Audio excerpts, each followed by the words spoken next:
தமிழில் முதல் பக்தி சேனல் சாய் டிவி.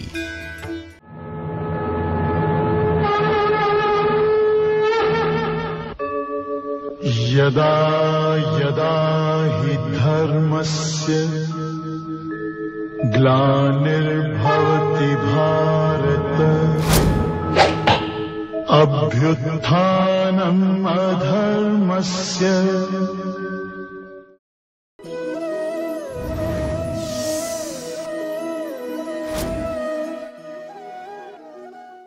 ओम गणानान्त्वा गणपतिगुं हवामहे कविं कवीनामुपमश्रवस्तमं ज्येष्ठराजं ब्रह्मणां ब्रह्मणस्पत आनः शृण्वन्नोतिभिः सीदसादनम्। ओम श्री महागणाधिपतये नमो नमः। ओम सर्वमंगलमांगल्ये शिवे सर्वार्थसाधिके शरण्ये त्र्यंबके गौरी नारायणि नमोस्तुते। ओम प्रपन्नपारिजाताय तोत्रवेत्रैकपाणये ज्ञानमुद्राय कृष्णाय गीतामृतदुहे नमः। ஓம் மூர்த்தி எல்லாம் வாழி எங்கள் மோனகுரு வாழி அருள் வார்த்தை என்றும் வாழி அன்பர் வாழி பராபரமே. ஓம் சர்வேபியோ சத்குருபியோ நமோ நமஹ. ஹரி ஓம். அனைத்து சாய் டிவி நேயர்களாகிய அன்பு உள்ளங்களுக்கும் என்னுடைய வாழ்த்துக்களையும் வணக்கங்களையும் தெரிவித்துக் கொள்ளுகின்றேன். எல்லாம் வல்ல அம்பிகையினுடைய பேர் அருளாலும் சுவாமி யோகஸ்ரீ அமிர்த மிருத்யுஞ்சயேஸ்வரருடைய திருவருளாலும் நம் அனைவருக்கும் அனைத்து விதமான சௌபாகியங்களும் லக்ஷ்மி கட்டாட்சங்களும் பூரண ஞானமும் சித்தியாக வேண்டும் என்கின்ற பிரார்த்தனையுடன் இன்றைய வகுப்பினை துவங்குகின்றேன். ஸ்ரீமத் பகவத்கீதா 3வது அத்தியாயம். ஸ்ரீ பகவான் உவாச சஹ யஜ்ஞாः பிரஜா ஸ்ருஷ்ட்வா புரோவாச பிரஜாபதிः அனேன பிரசவிஷ்யத்வம் ஏஷவோஸ்த்விஷ்ட காமதுக். பகவான் கிருஷ்ணர் 3வது அத்தியாயத்திற்கு கர்ம யோகம் என்கின்ற பெயரை வழங்கி இருக்கின்றார். அது வியாசரினுடைய கருணையினால் நமக்கு பிரித்து வழங்கப்பட்டிருக்கின்றது. கர்மம் என்பது நம்முடைய வாழ்க்கையில் முக்கியமான அங்கம் வகிப்பது. கர்மம் என்பது சூக்ஷ்மமானது. கர்மம் என்பதில் பல்வேறு விதமான ரகசியங்கள் அடங்கி இருக்கின்றன. கர்ம தத்துவத்தை புரிந்து கொள்ளாமல் நாம் கடவுள் தத்துவத்தை புரிந்து கொள்வது என்பது இயலாத காரியம். அதே போல கடவுள் தத்துவத்தை புரிந்து கொள்ள முயல்பவர் கர்மத்தில் புண்ணியத்தை அடைந்திருக்க வேண்டியது கண்டிப்பாக அவசியமாகிறது. இப்படியாக நாம் கடந்த ஸ்லோகத்தில் பகவான் கிருஷ்ணர் சொன்னார். அதாவது இந்த கடைசி இந்த 2 ஸ்லோகங்கள் ரொம்ப முக்கியமானவைகள். அர்ஜுனனுக்கு சொல்லும் பொழுது நீ கர்மத்தை செய் அப்படின்னு சொல்றார். நியத்தம் கர்ம குரு, உனக்கு விதிக்கப்பட்ட கர்மத்தை முறைப்படி நீ செய்து வருவாயாக. ஏனென்றால் கர்மம் செய்வதை மேலும் மேலும் மேன்மைப்படுத்தி அதை கர்ம யோகமாக செய்வாயாகன்னு சொல்றார்.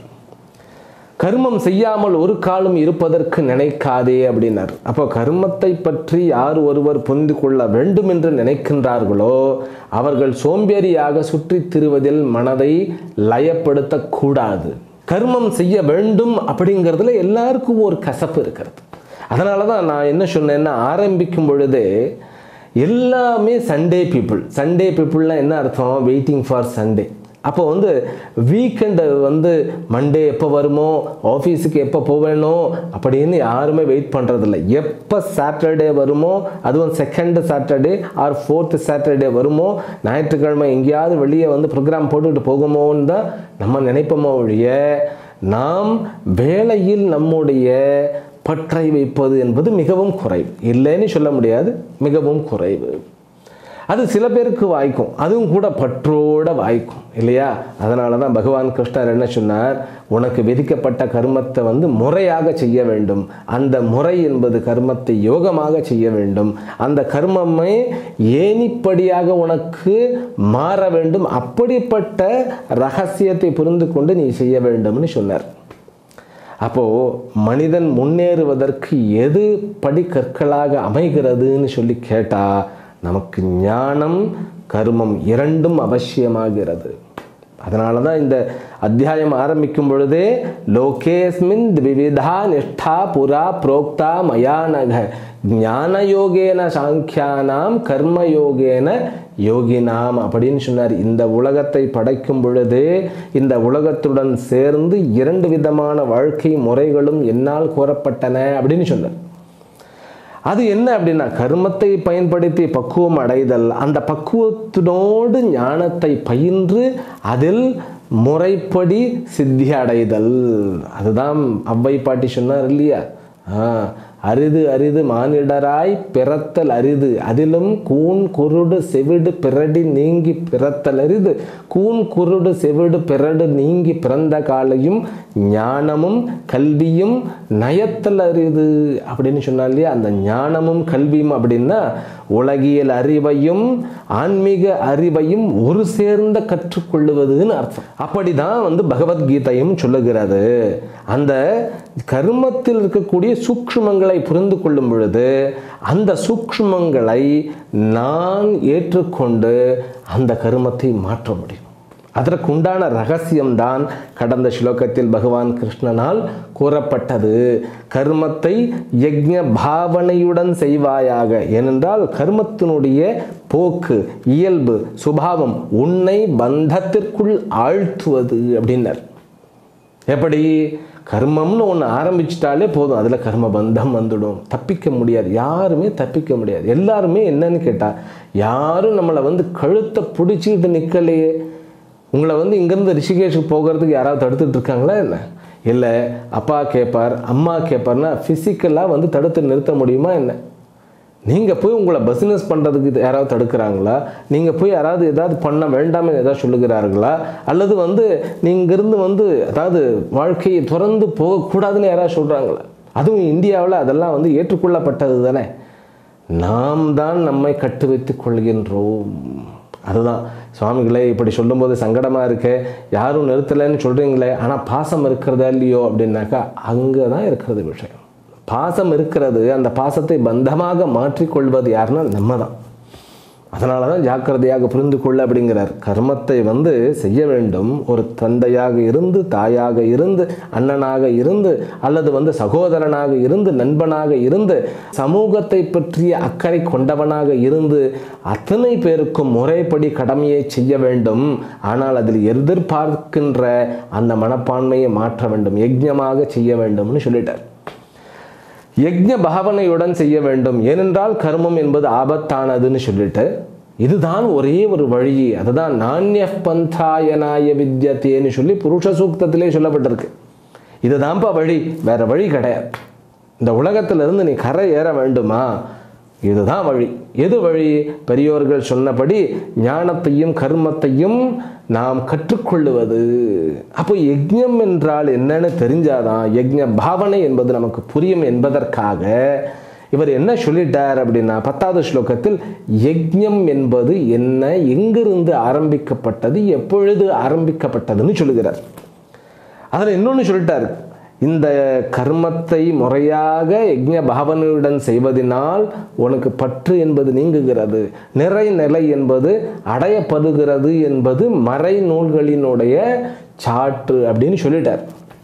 அதைத்தான் சொல்லுகிறார், சக யஜ்ஞா பிரஜா சிருஷ்டுவா.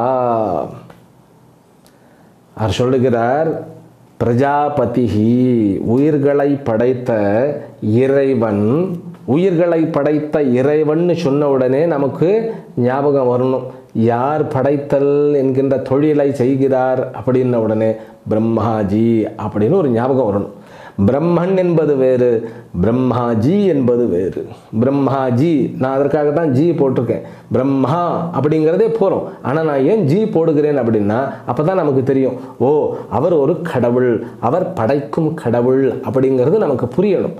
அந்த பிரம்மாஜி உலகத்தை படைக்கும் பொழுதே யஜ்ஞத்தையும் சேர்த்து படைத்தார்.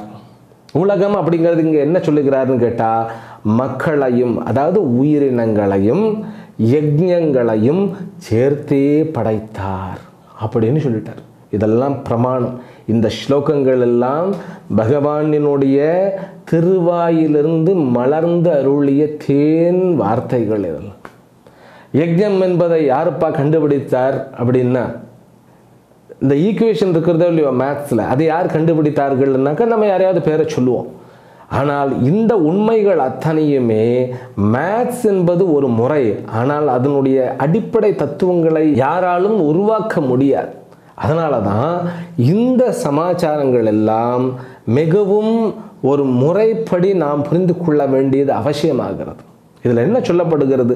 கிளியராக சொல்லப்பட்டிருக்கிறது. பிரம்மாஜி யஜ்ஞங்களையும் உயிரினங்களையும் படைத்தார். அப்போ உயிரினங்கள் யஜ்ஞத்தை படைக்கவில்லை. அதனால தான் யஜ்ஞங்கள் என்பது வேதங்களிலிருந்து வருகின்றன அப்படின்னு சொல்லி வருகின்ற அத்தியாயங்களில் சொல்லுவார். கர்ம பிரம்மோத்பவம் வித்தி பிரம்மாட்சர சமுத்பவம். அது இந்த 3வது அத்தியாயத்திலேயே தொடர்ந்து வரும். இந்த சைக்கிளிங் சொல்கிறது, அதாவது எதற்கு பிறகு எதற்கு படைப்பு என்பது எப்படி உருவாக்கப்படுகிறது அப்படிங்கும்போது, அன்னாத் பவந்தி பூதானி பர்ஜன்யாதன்ன சம்பவः யஜ்ஞாத் பவதி பர்ஜன்யः யஜ்ஞः கர்ம சமுத்பவः. இன்னும் ஒரு 2-3 ஸ்லோகங்களிலேயே அது வருகிறது. அதை எப்படி அழகாக சொல்லுகிறார் அப்படிங்கிறத நம்ம இந்த ஸ்லோகங்கள்லாம் முடிச்சுட்டு பார்ப்போம். அதில் சொல்ல வரும்பொழுது, இந்த யஜ்ஞம் என்பது வேதத்திலிருந்து உருவாக்கப்பட்டது, உண்டாக்கப்பட்டதுன்னு சொல்லப்படுகிறது. அப்போ யஜ்ஞம் என்பது என்ன? ஒரு கர்மம். அந்த கர்மம் எதிலிருந்து கிடைக்கிறதுன்னு கேட்டால் வேதத்திலிருந்து நமக்கு கிடைக்கிறது. வேதம்தான் சொல்லுகிறது எதை எப்படி பண்ணணும். இந்த யஜ்ஞ முறைகள் வேதம் அப்படின்னு சொன்னாலே இதை 2ஆக பிரித்து நாம் புரிஞ்சுக்கணும். அதில் பூர்வ பாகம், அதாவது முதல் பாகம் என்பது கர்மத்தை பற்றி மிகவும் விரிவாக நமக்கு விளக்குகிறது. அந்த கர்மம் கூட எப்படின்னு கேட்டால் நோ ஹவ் அப்படின்னு என்ன? அந்த கர்மத்தை எப்படி செய்வது. கர்மம் அப்படின்னு சொன்னாலே அதனுடைய செயல்முறை விளக்கம் என்பது நமக்கு தேவை. அதனுடைய ஞானங்கள் எல்லாம் முதல் பகுதியில் சொல்லப்படலை. ஒரு கணபதி ஹோமம் அப்படின்னா அந்த ஹோமத்திற்கு கலசங்கள் எப்படி ஸ்தாபிக்கிறது, எத்தனை செங்கற்கள் வைப்பது, எந்த திசையில் அந்த கலசத்தை ஸ்தாபித்து அதற்கு மீது, அதாவது அந்த கலசத்திற்கு மேலே தேங்காயை வைத்து, ரைட்டா, அதற்கு மேல் கூர்ச்சம்னு சொல்லுவாள். அந்த கூர்ச்சம்னா தர்பையை 3ஆக அந்த இறுதியில் ஒரு முடிச்சு மாதிரி போட்டு அதெல்லாம் அதை மந்திரித்தம் அப்படிம்பா, மந்திரம் பண்ணி அதை கூர்ச்சமாக வைப்பது.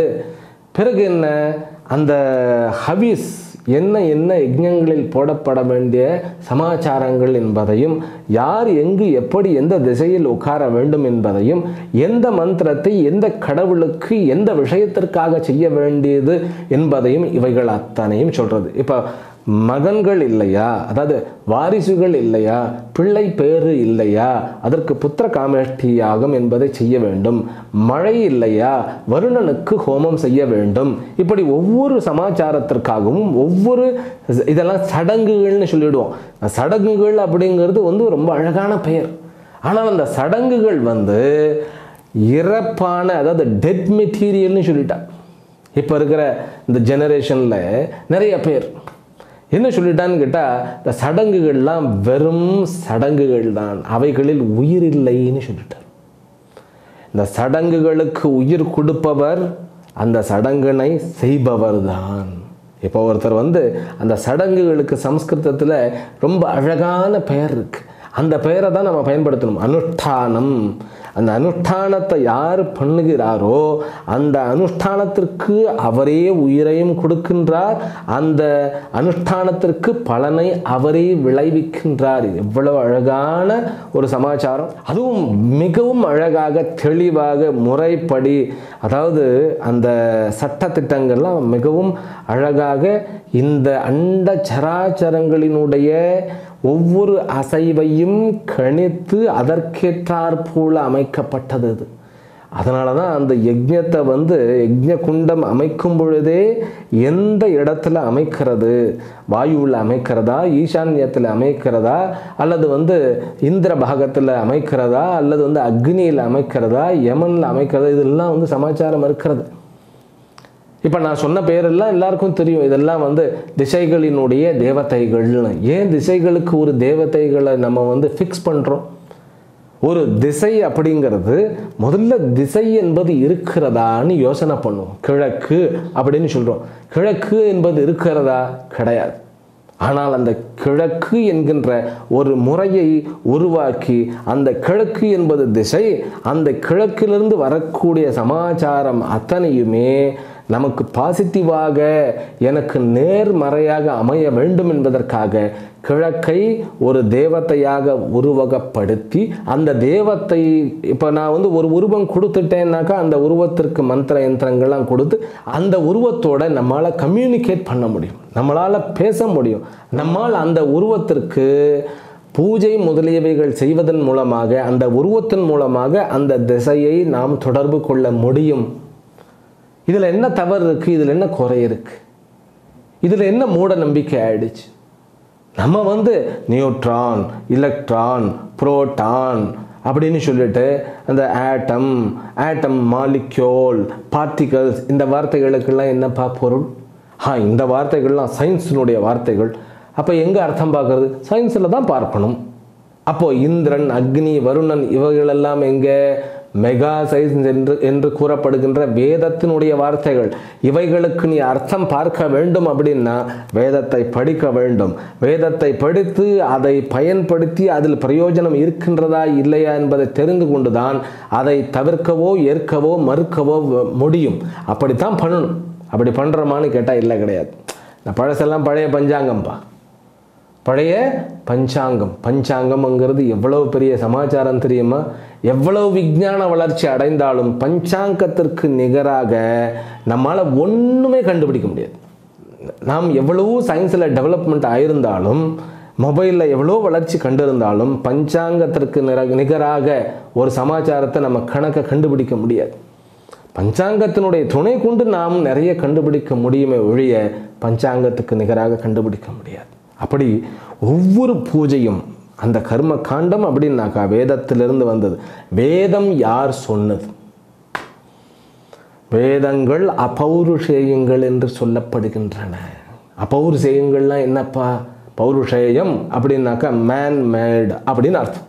இப்போ மேட் இன் ஜப்பான், இப்போல்லாம் மேட் இன் ஜப்பான்லாம் கிடையாது, மேட் இன் சைனாலாம் கிடையாது, made in India, make in இந்தியான்னு வந்துருச்சு. நல்லது, வளர்ச்சி ஆகட்டும், தர்மம் நிலைக்கட்டும்.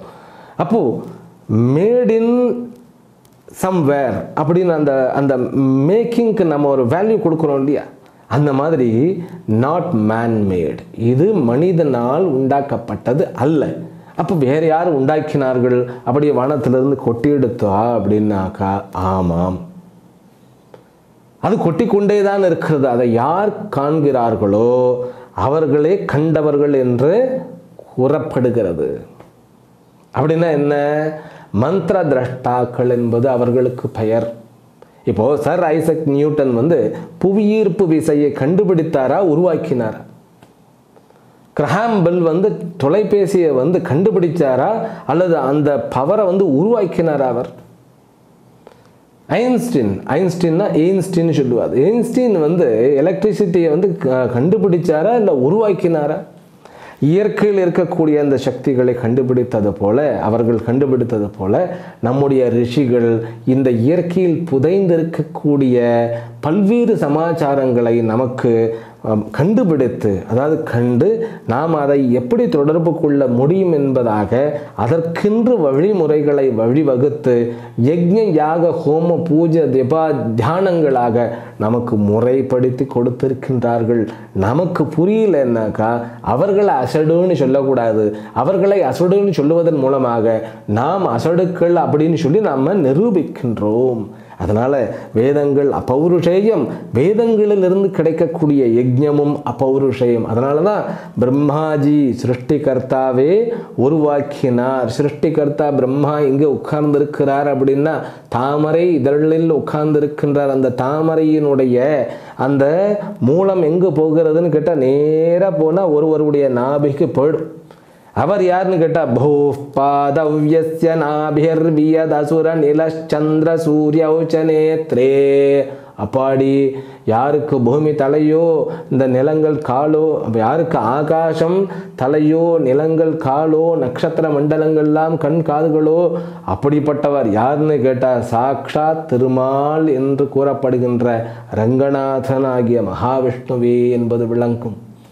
எவ்வளோ அழகாக சொல்லப்பட்டிருக்கிறது. இதெல்லாம் யார் யாருடன் கனெக்டட் அப்படிங்கிறதெல்லாம் நம்ம புராணங்களை படிக்கவே நமக்கு தெளிவாக புரிஞ்சுடுமே. அவைகளெல்லாம் கதைகள் தான்.